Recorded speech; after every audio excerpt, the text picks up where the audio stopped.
Anyway, Glee is big, people. Like, so big that it's made Gleek chic. So big that babies are actually being given names like Finn and Blaine. So big that this panel could only be held in Hall H. Hall H, people! In fact, Glee is so big that it can't be contained in a single dimension. That's right, maybe you've heard the show has gone 3D. In Glee, the 3D concert movie, the kids of McKinley High won't just break into song, they'll break into a whole new dimension. Want to take a peek? Glasses on, let's roll the clip. Sharon.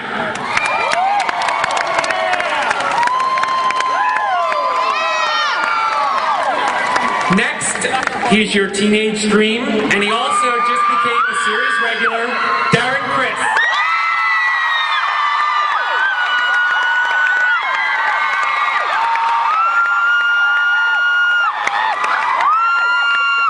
Next, we have a certain dancer with a gift of ab. You know him as Mike Chang, also a newly minted series regular, Harry Shum Jr.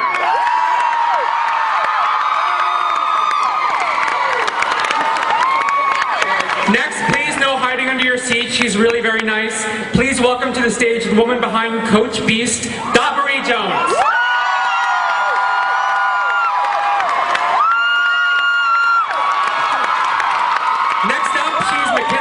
Resident goth, the Glee Club's Quiet Riot Tina, Jenna Ushkowitz.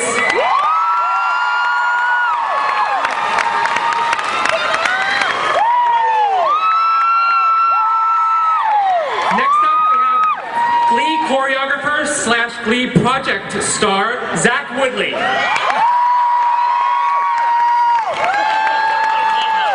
Next we have exec producer, Dante De Loretto. Yeah. Let's introduce co-creator and exec producer Ian Brennan. And finally, please have a warm welcome for the co-creator and exec producer Brad Falchuk.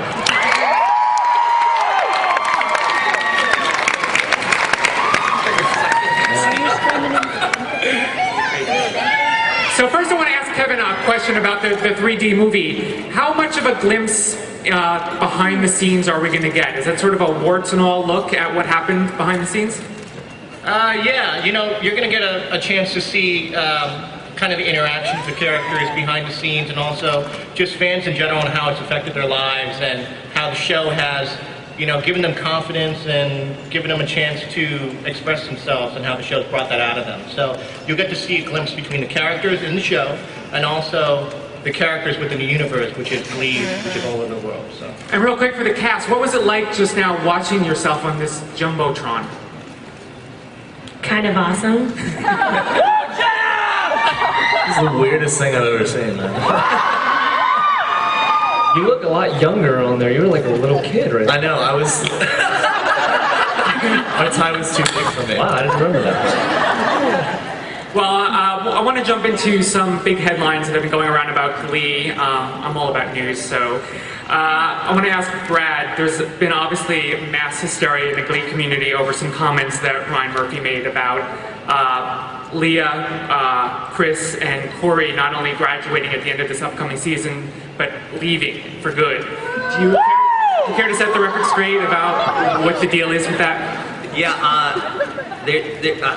don't know where that reporter got that information from. I know Ryan spoke to her, but that's not what he said, because here's the exact thing that's going on. Corey, Leah, Chris, they're seniors, and so they're graduating. But because they're graduating doesn't mean they're leaving the show, you know. I always say that this is the reality of, like, if you have Leah and Michelle under contract, you don't just say, you know what, we're going to let you go. This wouldn't be kind of the smart thing to do, and so no. There are a number of Glee kids that are in the New Directions that are seniors, and some are juniors. And so if you come to the first episode, you see who's a senior, who's a junior, who's graduating, who's not graduating, but a number of the original people are not graduating this year. Okay, and even if they do graduate, that doesn't necessarily mean they're gone. Absolutely not. Absolutely not. I mean, no, it's not. It was never our plan. It was never our intention to do that, to let them go. And so I think there was some confusion in the way that the reporter took what Ryan said. but I can guarantee here, you can quote me on this, that they are not done with the show after this season. And just so we can clear up some confusion, misunderstanding, can you say who is a senior and who is not? No, I can't say that. Can you say, can you say whether Darren Blaine is a senior? I have no idea. I can say Jen is a junior. Am I in junior high? Am I still in junior high? That's the first she's heard of that. Was that? I don't know, because she's here, I'll say that. I'm not saying anybody else. But, you know, the idea is the first episode you come back and the whole thing, she wanted me to tell her last night, and I wouldn't. She didn't get enough drinks in me for me to tell her last night. Is you get this whole opening sequence of everybody says what they want to do when they grow up, and so we sort of see who's a junior, who's a senior, and what people's plans are, and the sort of the anxiety behind that.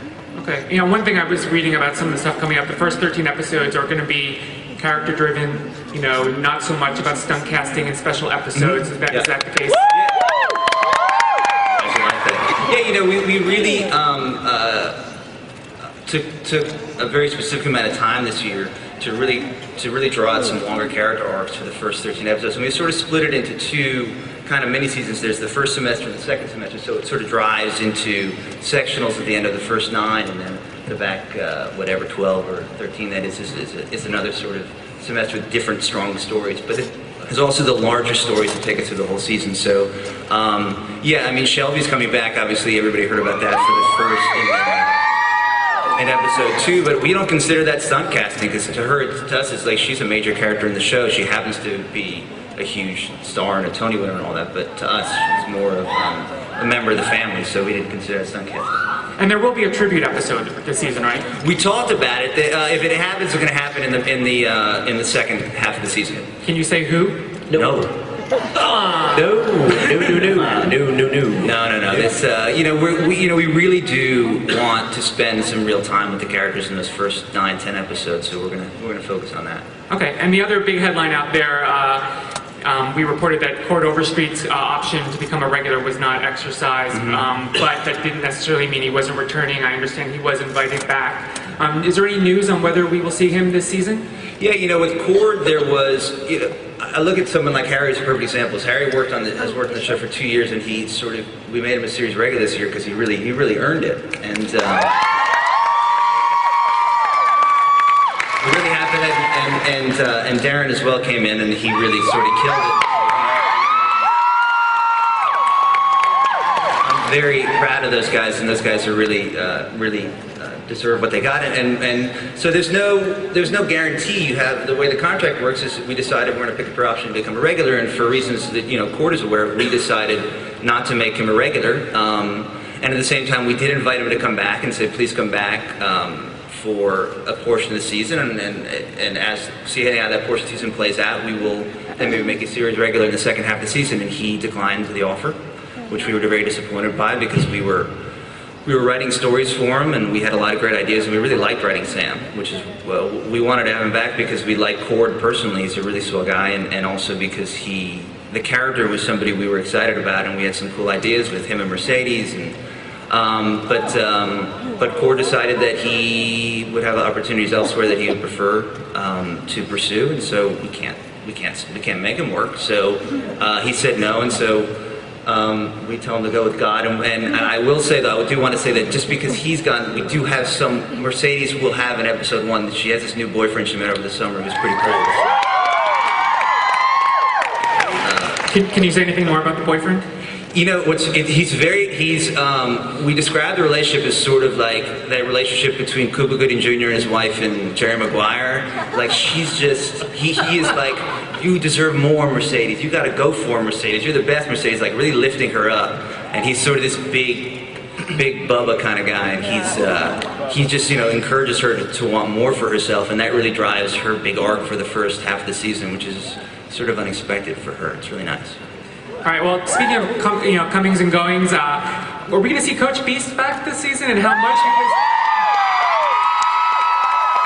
Because Dot has another. She's in demand and has another comedy that that has come calling. New Chelsea lately, Chelsea Handler comedy on NBC. So will we see her? You know, I was very embarrassed yesterday because I saw Dot and I love Dot, and she was crying and so awesome, and she didn't know she was coming back, and I was just like, what do you mean you don't know if you're coming back? Of course you're coming back. It's like, well, nobody told me. It's like, well, of course she's coming back. It's like, you don't get nominated for an Emmy, and then we're like, let's say she's fine. So yes, she's absolutely coming back. We have some great stuff for her.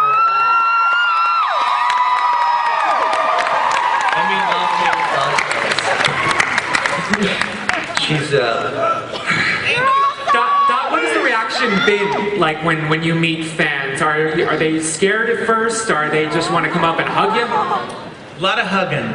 I love that. The reaction to Coast Beast has been overwhelming, and everybody has been fantastic. Fans for the Beast are awesome. You know, one of the big questions I got from my readers when I told them I was moderating this panel is they want to know when Tina and Artie are going to get back together. No offense, Harry, but they want Tina and Artie. No?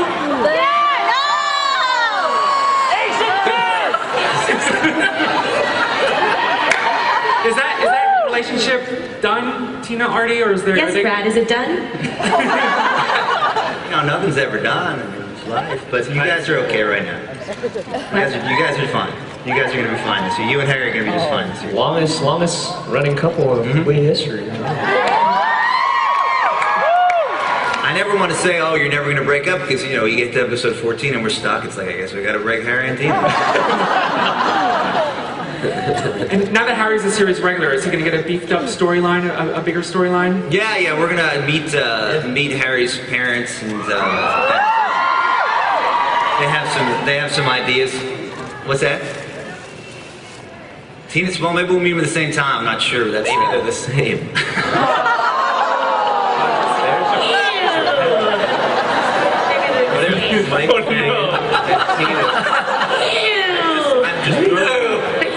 Just riffing. Yeah, Mike will have something great, which is, you know, I think his parents have a different idea about what Mike should be doing with his life. And Darren, for you, what has this year been like? You know, you've been one of the stars, big breakout stars. Has this just been a whirlwind for you?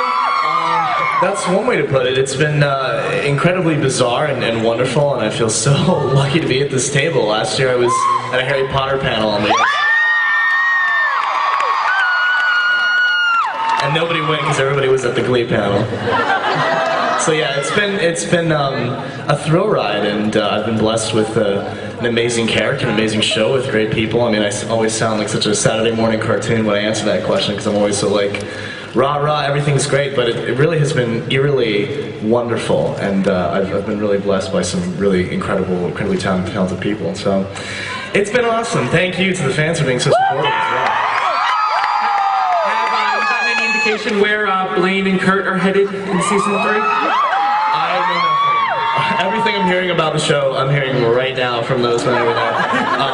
But I don't know. I mean, they're kind of in the honeymoon phase. You know, they've kind of reached that point where they've kind of reached to the next step in their relationship. So I hope they continue to learn and grow from each other, just like any relationship should. And you know, I'm a big fan of Klaine, so I hope that it lasts for a while.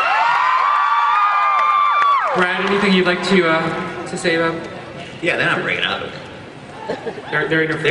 They're solid. I mean, they got problems. You got problems. Is you have two stars dating each other. It's going to be you know, some competition there, but they're solid. I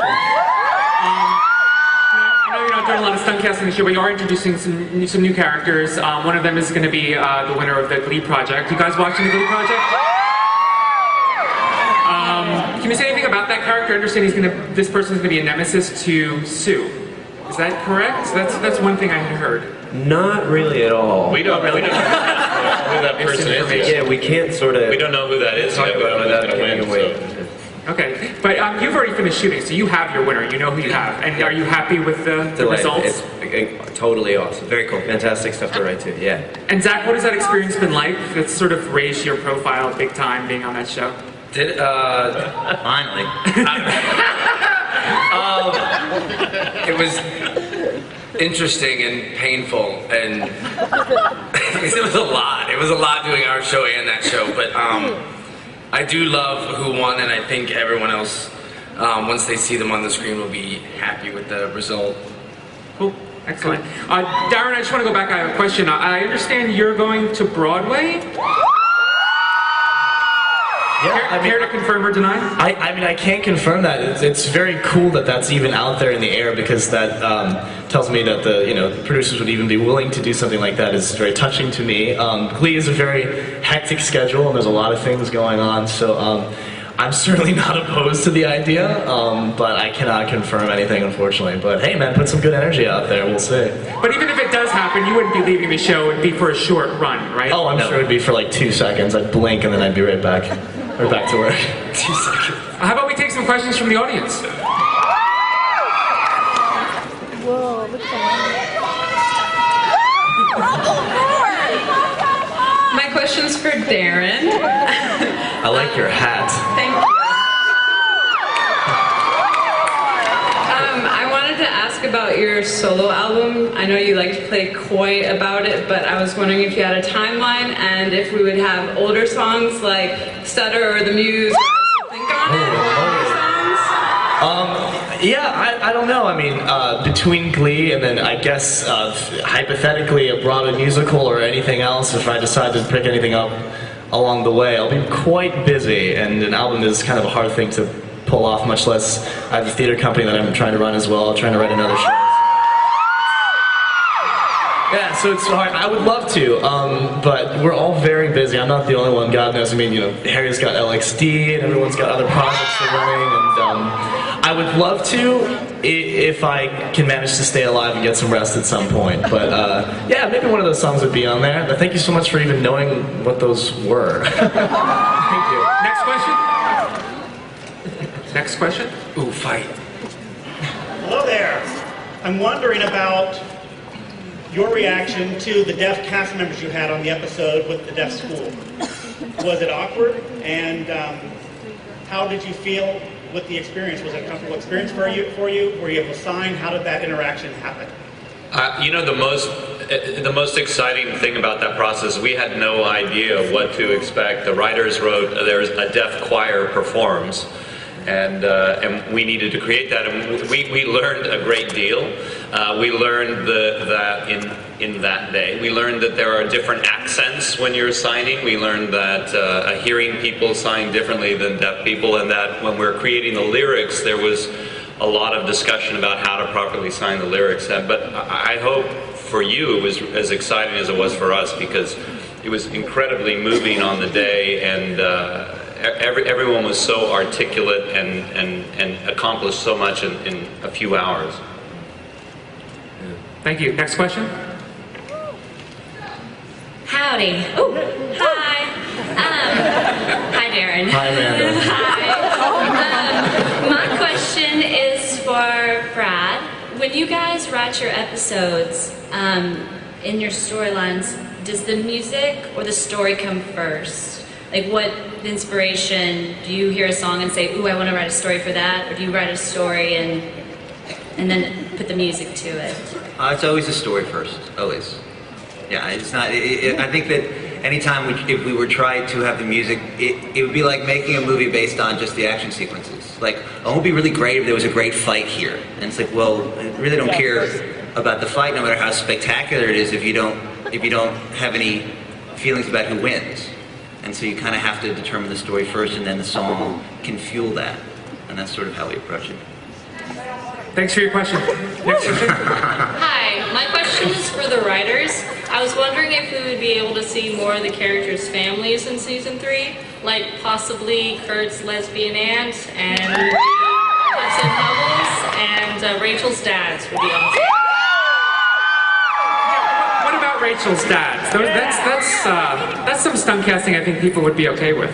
Yeah, it's tricky with parents, because I think partially, I mean, we've in the first episode, in Showman's, the first episode after the pilot, we'd actually written a scene with her dads, and we cut it. Like, it didn't...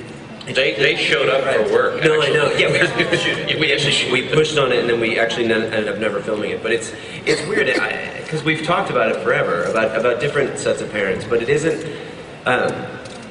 I think it's because sort of when you're in high school, your parents stop being the major influence in your life. You become you're sort of on your own in a way. I think that's how sort of I explain it to myself, because I can't really figure out why we haven't done Some Parents yet. But I think soon we'll sort of reveal more and more. Yeah, probably. Next question.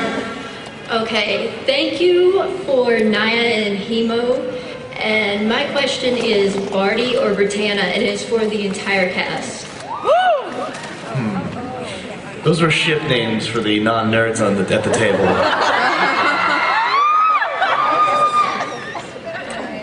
Is it, wait, Barty? Well, yeah, I know. Marty McFly? I'm still a fan of Martina a little bit, no offense. I love you too. But I do like Britannia.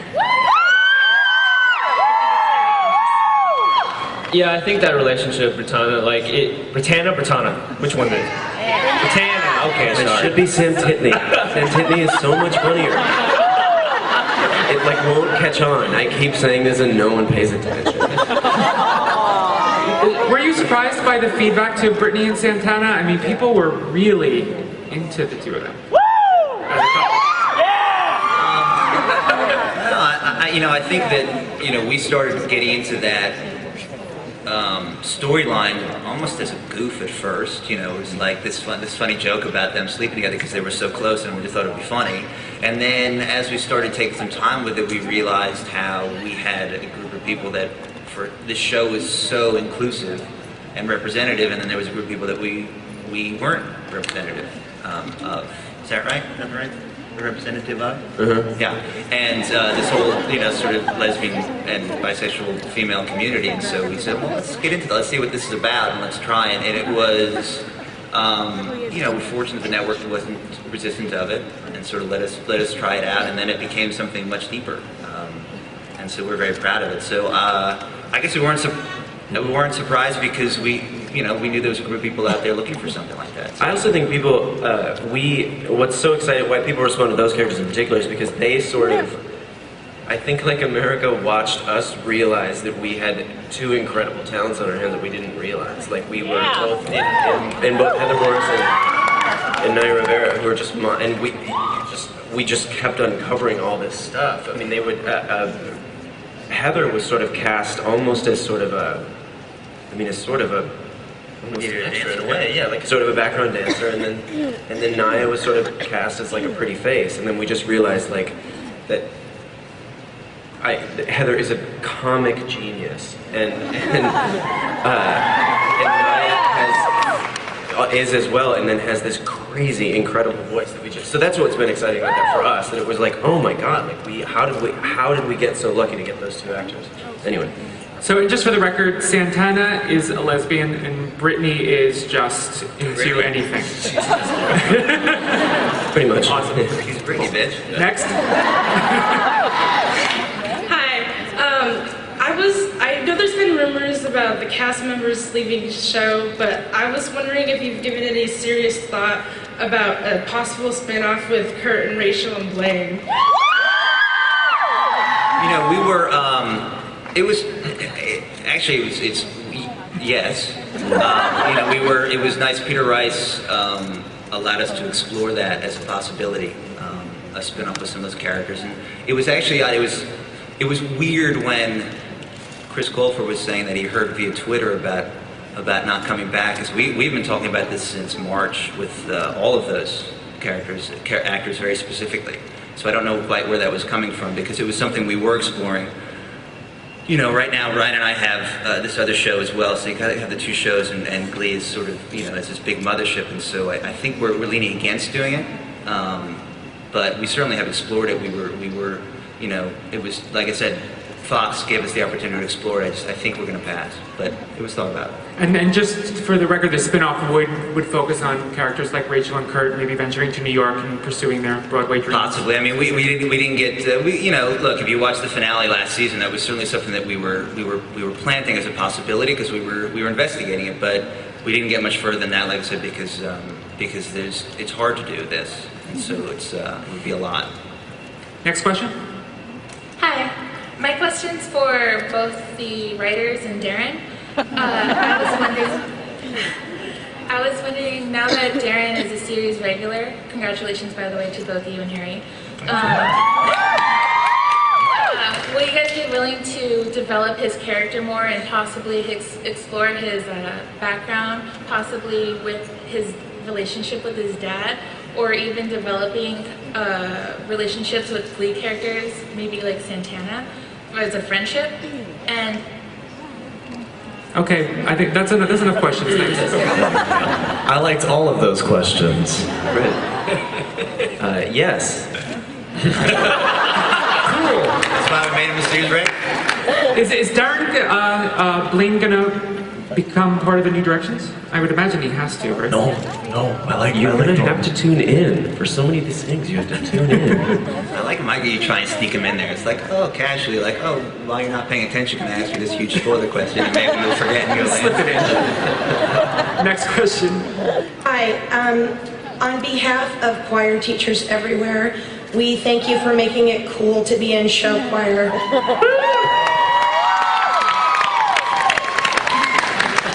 For the cast, what would your dream role be on Broadway? Ooh, good question. I want to be Kim in Miss Saigon. I don't see it. She said, Miss Saigon. Harry? Dream role on Broadway? Oh man, Singing in the Rain. I would have to say the MC in Cabaret. Doc? Wow. Ursula.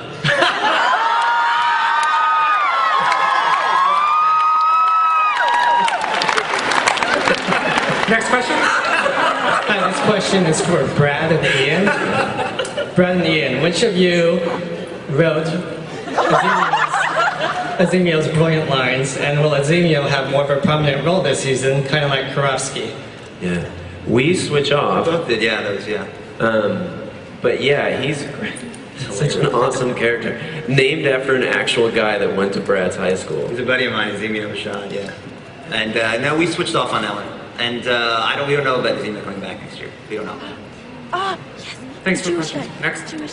Hi, I have a two-part question for Darren. Were you disappointed that you didn't get to sing the Disney song in the finale? And also, which Disney song would you like to perform? Man, that's a loaded question. If anybody knows me, I'm a huge Disney fan.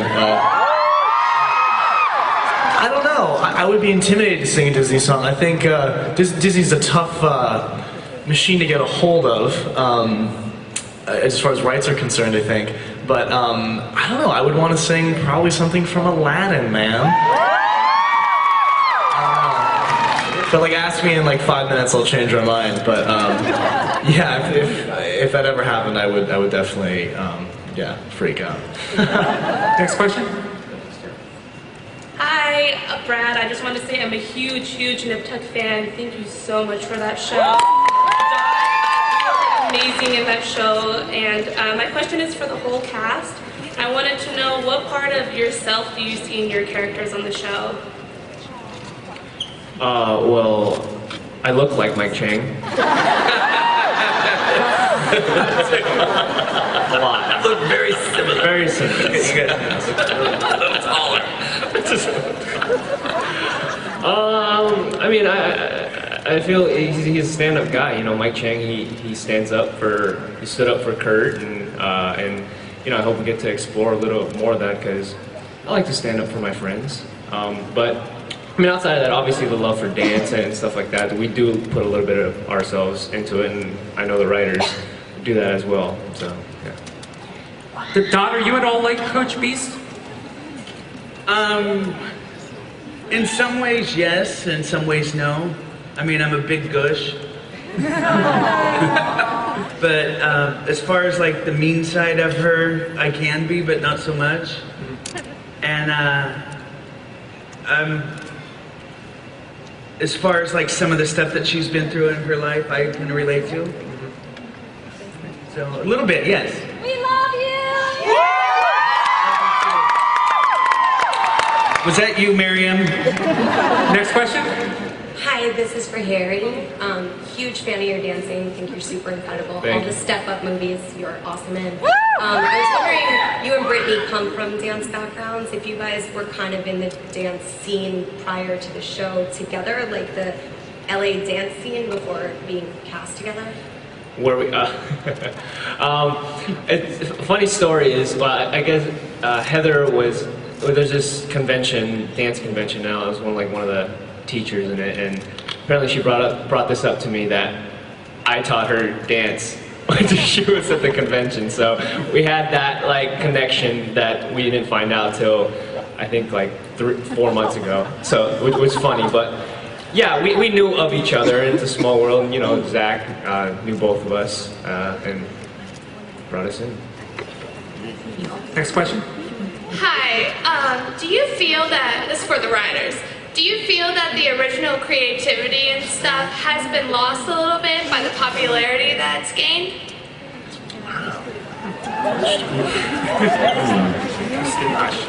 How do you spend your days? No. The stories that are coming out are going to really knock your socks off. I think it's some of the most. It's going to be the most extraordinary season ever. The next one. So the onus changes. I mean, you never sit down to. We didn't sit down to write a phenomenon. Nobody sits down to write like I'm going to write a thing that's going to weirdly hit the cultural stratosphere and like change the zeitgeist for a generation. Like nobody does that. We like sat down to write a show about a high school. So it changes it, I suppose. But I think it's wonderful to be sitting here like looking at it like a bajillion pairs of eyes who all care as much as you guys do about the show is fantastic, and you wouldn't trade that. Next question. Hi, my question is for Darren and the writers. Is there going to be a Star Kid crossover? I don't think the boys know what Stark is. So for anybody just who might not, sorry, shameless promotion, but I don't know. I'll say probably not. We'll probably keep those worlds separate, just if anyone's confused. That will be. Next question. Hello, I just want to thank you all for writing the show. You've really inspired a lot of people. But my question is for the writers as well as Dot. Last season, Will gave Coach Beast her first kiss, and I wondered if you had anything planned for like a relationship and something that boosted her confidence to go out and explore the chances of finding love.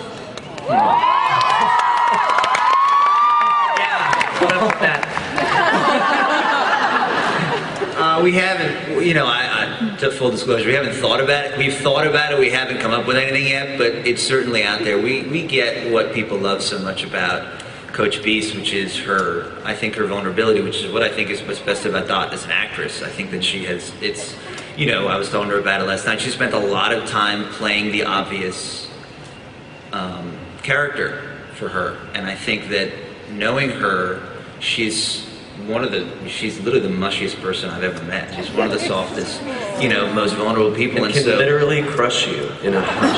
While crying. So she's crying and telling you she loves you. Yeah. She's smothering the air out of you. And so we're really interested in exploring those parts of her as a performer, because I think that's what makes people really fall in love with her. And so that, I would imagine, would be a part of what we would do. What's Sue going to be up to this season, Brian? Oh, Sue's running for Congress, in case you didn't hear. On the Sue Sylvester Liberty for America party. Is running for an open seat in the 4th Congressional District because can heart attack Wygand die? That's what Sue Sylvester will be doing. And how will that fold back into the school and the kids? Tune in. I think the idea is, you know, she's taken destroying Will and the Glee Club at a local level, and now she's trying to take it to a more national level. That's sort of why I think small. Susan Ventures always thinks bigger. And she doesn't want to just end the Glee Club. She wants to end Glee Clubs. You know, Sue is running on a no arts platform, which, you know, is not, which is horrifyingly not so bizarre a platform to run on. So she'll be trying to take that out big time. Can you give us a sneak peek at one of her bitchiest lines from this season coming up? I don't know. You wrote a Sue's Corner recently.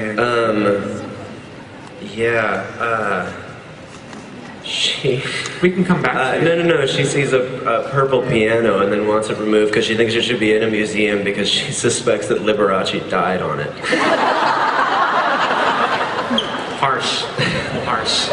Next question. This one's for Kevin. Coming from fame in Mortal Kombat, what were some of the challenges to making the Glee 3D concert movie? The ability to cut and do it again is always a challenge when shooting a live show. You know, when you're doing a scripted, controlled environment, you have the ability to start in the middle of a song and do it over again, and have your camera placements where exactly you want it, like you're scripting out an action sequence, basically. But in a live event, and especially in 3D, there's all these technical parameters that you have to kind of go through in order to capture the best moments. And there's so many cast members on stage. Everyone is a fan of a different character, so it's really hard to capture that in a live event. But I think we did, we did the best we could, and I hope everyone really likes it. But that would be the biggest challenge with shooting a movie like this in comparison to Fame or something as drastically different as Mortal Kombat. I think we have time for one more question. Hi, I have a question for the writers.